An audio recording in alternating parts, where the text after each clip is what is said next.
காணும் பொங்கலையொட்டி தமிழ்நாடு முழுவதும் உள்ள சுற்றுலா தலங்களில் பலத்த பாதுகாப்பு ஏற்பாடுகள் செய்யப்பட்டுள்ளன. பொங்கல் பண்டிகை கொண்டாட்டத்தின் நிறைவாக காணும் பொங்கல் இன்று கொண்டாடப்படுகிறது.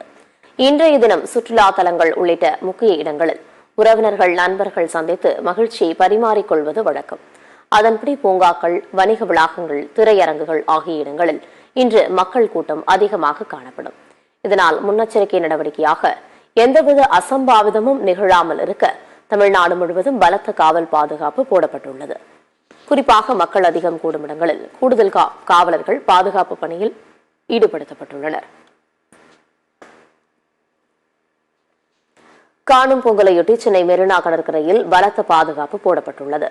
மெரினாவில் உழைப்பாளர் சிலை முதல் கலங்கரை விளக்கம் வரை 3 தற்காலிக காவல் கட்டுப்பாட்டு அறைகளும், மணற்பரப்பில் 13 தற்காலிக உயர்கோபுரங்களும் அமைத்து காவலர்கள் கண்காணிப்பு பணியில் ஈடுபட்டு வருகின்றனர்.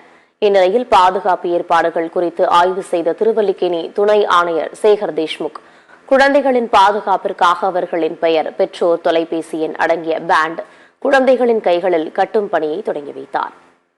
மெரினா கடற்கரையில் திரண்டு உற்சாகமாக பொழுதை கழிக்கும் பொதுமக்கள் மற்ற நாட்களைப் போல இன்று கடலில் குளிக்க அனுமதி இல்லை என்று காவலர்கள் தெரிவித்துள்ளனர்.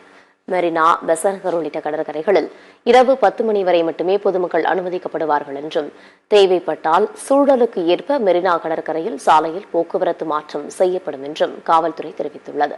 மேலும் வீலிங், ரேசிங்கில் ஈடுபடுவோர் கண்காணிக்க சென்னை முழுவதும் 3168 கேமராக்கள் உள்ளதாகவும் காவல்துறை எச்சரித்துள்ளது.